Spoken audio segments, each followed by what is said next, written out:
Assalamualaikum warahmatullahi wabarakatuh. Kami dari kelompok 5 ingin membahas tentang harmonisasi hak dan kewajiban asasi manusia dalam perspektif Pancasila. Menurut Undang-Undang Republik Indonesia Nomor 39 Tahun 1999, HAM adalah seperangkat hak yang melekat pada manusia sebagai makhluk Tuhan Yang Maha Esa dan merupakan anugerahnya yang wajib dihormati, dijunjung tinggi dan dilindungi oleh negara, hukum, pemerintah, dan setiap orang demi kehormatan serta perlindungan harkat dan martabat manusia. Sedangkan menurut John Matterson, HAM adalah hak-hak yang melekat dalam diri manusia dan tanpa hak itu, manusia tidak dapat hidup sebagai manusia. Dari pengertian tersebut, maka pada hakikatnya dalam HAM terkandung dua makna. Pertama, HAM merupakan hak alamiah yang melekat dalam diri manusia sejak ia dilahirkan. Kedua, HAM merupakan alat menjaga harkat dan martabat manusia sesuai dengan kodrat manusianya yang luhur. Ciri-ciri khusus HAM. Pertama, hakiki adalah hak asasi semua umat manusia yang sudah ada sejak lahir. Kedua, universal, artinya berlaku untuk semua orang tanpa memandang status, gender, atau perbedaan lainnya. Yang ketiga, tidak dapat dicabut, artinya HAM tidak dapat diserahkan kepada pihak lain. Yang keempat, tidak dapat dibagi, artinya semua orang berhak mendapatkan semua hak, apakah hak sipil dan politik atau hak ekonomi, sosial, dan budaya.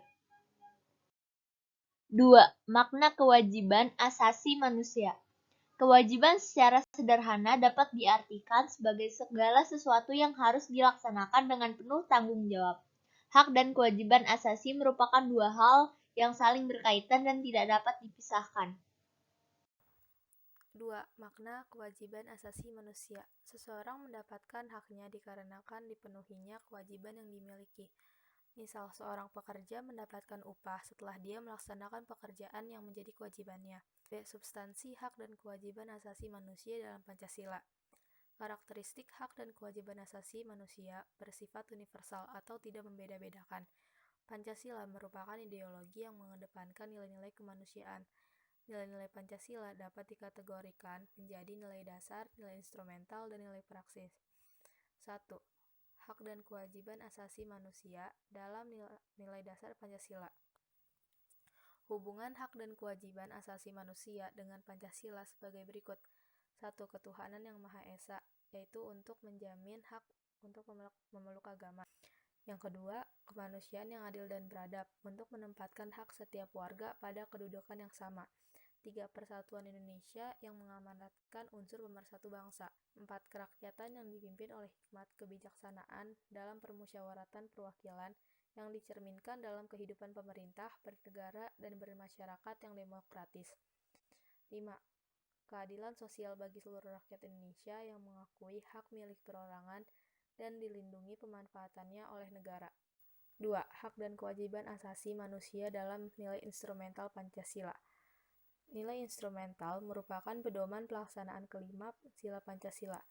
Hak dan kewajiban asasi manusia dijamin dan diatur oleh nilai instrumental. Peraturan perundang-undangan yang menjamin hak asasi manusia, yaitu pertama, Undang-Undang Dasar Negara Republik Indonesia 1945, terutama pasal 28A sampai 28J. 2. Ketetapan MPR nomor 17/MPR/1998 tentang HAM. 3. Ketentuan dalam UU Organik, yaitu yang pertama, UU RI nomor 5 tahun 1998 tentang konvensi menentang penyiksaan dan perlakuan atau penghukuman yang kejam, tidak manusiawi, atau merendahkan martabat manusia. Yang kedua, UU RI nomor 39 tahun 1999 tentang hak asasi manusia. Yang ketiga, UU RI nomor 26 tahun 2000 tentang pengadilan hak asasi manusia. Yang keempat, UU RI nomor 11 tahun 2005 tentang Kovenan Internasional tentang hak-hak sipil dan politik.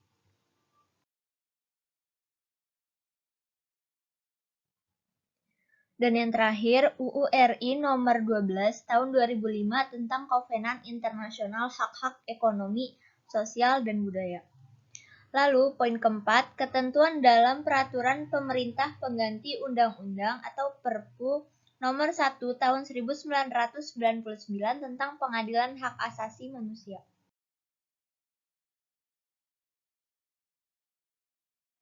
Poin kelima, ketentuan dalam peraturan pemerintah. Pertama, Peraturan Pemerintah Nomor 2 Tahun 2002 tentang tata cara perlindungan terhadap korban dan saksi dalam pelanggaran hak asasi manusia yang berat. Yang kedua, Peraturan Pemerintah Nomor 3 Tahun 2002 tentang kompensasi, restitusi, rehabilitasi terhadap korban pelanggaran hak asasi manusia berat. Poin keenam, ketentuan dalam keputusan Presiden atau Kepres.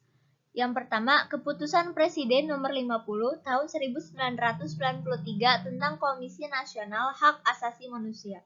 Kedua, Keputusan Presiden Nomor 83 Tahun 1998 tentang pengesahan Konvensi Nomor 87 tentang kebebasan berserikat dan perlindungan untuk berorganisasi.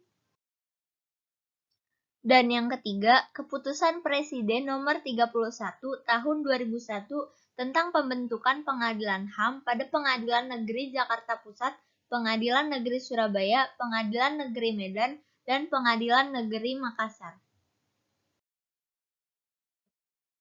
C. Kasus pelanggaran HAM. Faktor-faktor pelanggaran HAM yang pertama berasal dari faktor internal, yang artinya berasal dari dalam diri pelaku. Contohnya yang pertama, sifat egois. Sikap egois ini menyebabkan seseorang untuk selalu menuntut haknya. Yang kedua, rendahnya kesadaran HAM. Hal ini menyebabkan pelaku berbuat seenaknya sendiri. Ketiga, sikap tidak toleran. Sikap ini akan menyebabkan munculnya saling tidak menghargai antara satu dengan yang lainnya. Yang kedua, ada faktor eksternal yang artinya berasal dari luar diri manusia.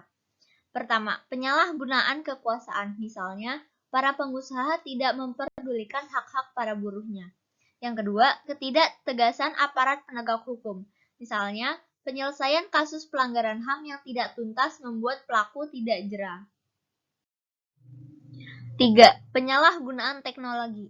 Misalnya, kasus penculikan yang berawal dari pertemanan dalam jejaring sosial media. 4.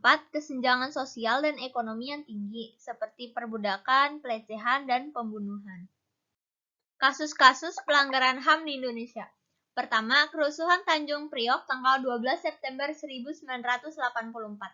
2. Penyerbuan kantor Partai Demokrasi Indonesia tanggal 27 Juli 1996. 3. Penembakan mahasiswa Universitas Trisakti tanggal 12 Mei 1998. 4. Tragedi Semanggi 1 tanggal 13 November 1998. 5. Penculikan aktivis pada tahun 1997 atau 1998. D. Upaya penegakan HAM. Yang pertama, upaya pemerintah dalam menegakkan HAM. 1. Pembentukan Komisi Nasional HAM. 2. Pembentukan instrumen HAM. 3. Pembentukan pengadilan HAM. Yang kedua, ada upaya penanganan kasus pelanggaran HAM. Pertama, menegakkan supremasi hukum dan demokrasi. 2. Membangun harmonisasi hak dan kewajiban asasi manusia. Sekian dari kelompok kami, mohon maaf bila ada kesalahan. Wassalamualaikum warahmatullahi wabarakatuh.